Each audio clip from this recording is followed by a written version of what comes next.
We all know how big the challenge is of being able to save $1 million for retirement.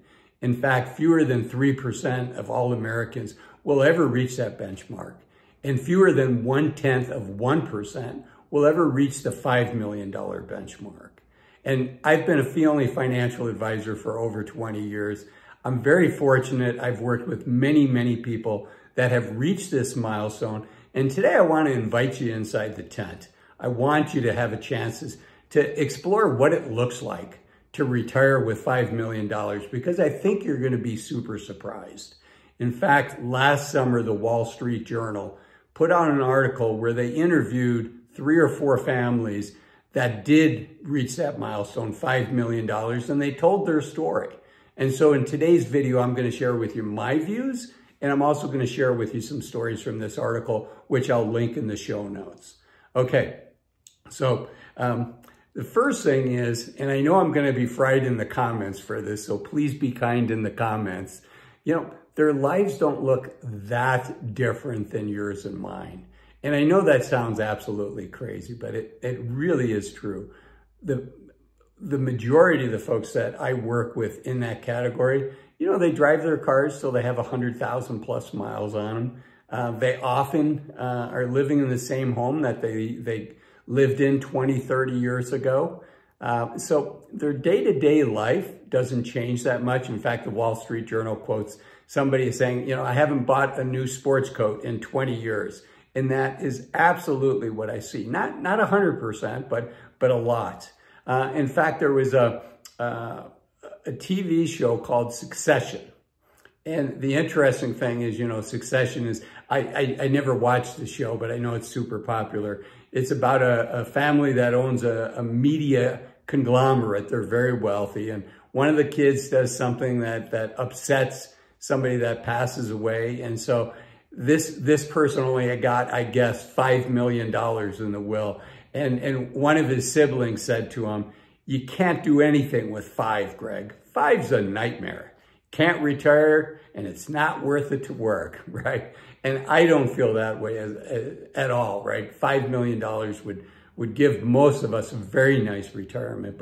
But let's look inside of this. So what are the biggest differences, right? And I'm going to start off with what I notice as a financial advisor. First, you know, when I run their financial plans, when I look at their retirement plans, you know, oftentimes we'll do this statistical analysis. Almost all of the time we do this. It's called the Monte Carlo simulation. And it'll run like 10,000 hypothetical lives to give my client an idea of how likely am I to be able to achieve my goals. And, you know, as a financial advisor, what I want is I want my clients to have a 95, 97% likelihood of achieving goals. I think that's a really high benchmark. I've got some videos where I talk about that. For many of us, you know, the difference between 80% success and 97% is probably working another 3 or 5 years. And you just have to ask yourself, you know, is 80% good enough? And for some of you, it will be. For others, it won't. But anyways, getting back to people with $5 million, when I run their plans, you know, it's almost always 99% likelihood of achieving your goals. The software never spits out 100%, right? Because weird things happen all the time. So, you know, they have a better financial plan that they go home with. They have more certainty. They have more confidence. They have more calm, knowing that, you know, their retirement is going to be okay. They're going to have a comfortable retirement. They're not going to have to worry, if they don't want, about going back to work. Although, interestingly, I'm going to share with you, the Wall Street Journal told a story about a retiree with 5 million plus that, you know, said, I want to go back to work. Okay, sorry, I know my voice was getting hoarse. Okay, so what are some of the other differences? You know, maybe it's a bigger house, or maybe it's a house in a nicer neighborhood. It tends to be more things along experiences and then helping out the kids and the grandkids, particularly with education, right? So some folks, when they first retire, if they've reached that $5 million benchmark, right, that's a tough transition for all of us. We've been working our whole lives, and if you're not careful, you can be retired on paper, but your new job becomes managing your investment portfolio. And for most of you, I don't think that's a good idea, right? You've worked your whole life, go out and enjoy your life.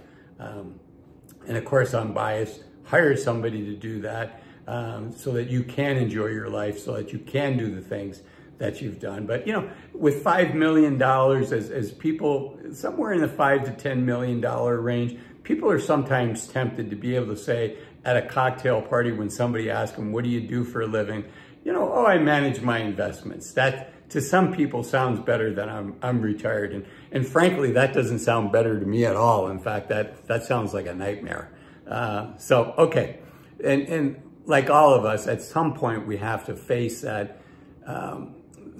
challenge of figuring out what our next passion is going to be, what our next purpose is. And, you know, managing your portfolio can just be a super easy way to avoid that challenge. But I would encourage you to do the internal work to get there, whether you've got $500,000, $1 million, or $5 million or more. We all have to do that work to figure out, you know, what's our purpose in life? What's our passions?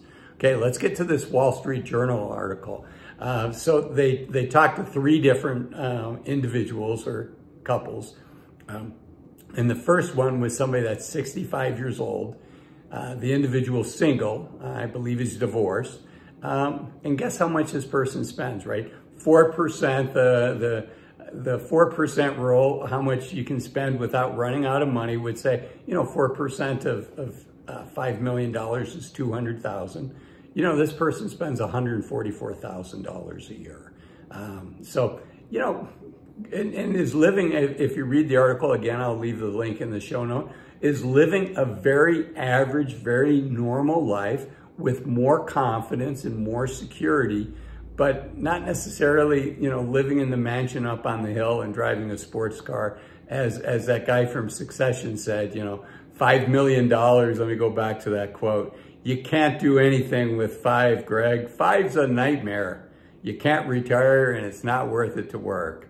And you know, one of these guys, we're gonna get to him in a second, decided to go back to work. The next was a couple, it's a married couple, $130,000 they have, and guess what they like to do with the time? They enjoy cooking, they enjoy gardening. Gardening's the #1 hobby in the United States, and they enjoy traveling. So they get to do a little more travel maybe than you and I would be able to, but it didn't sound like they were doing a crazy amount of traveling. Okay, I guess it's 4 couples. The next one is 72 years old and single. This person's spending $250,000. Now, you know, the 4% rule is based on a 30-year lifespan. And so at 72, does this person have a 30 years in front of them? Probably not. So this person's spending $250,000 a year, which is 5%. Again, could spend more if they wanted. And this is a person that missed work and actually went back to work. And then the Wall Street Journal closes with an older couple, 80 and 75 are the 2 ages, and they're spending about $220,000 a year. This is the guy that said he hadn't bought a new sports coat in 20 years. And really their big splurge was helping to pay for the education of their 9 grandchildren. And it sounds like they're also charitably inclined with their church. So, you know, I hope you enjoyed the peek into what it looks like for living with $5 million. I also, more importantly, I want you to take a peek into this video, which is 5 reasons to retire as soon as you can. It's super important. I hope I see you in there. Thanks for watching this one. Bye-bye.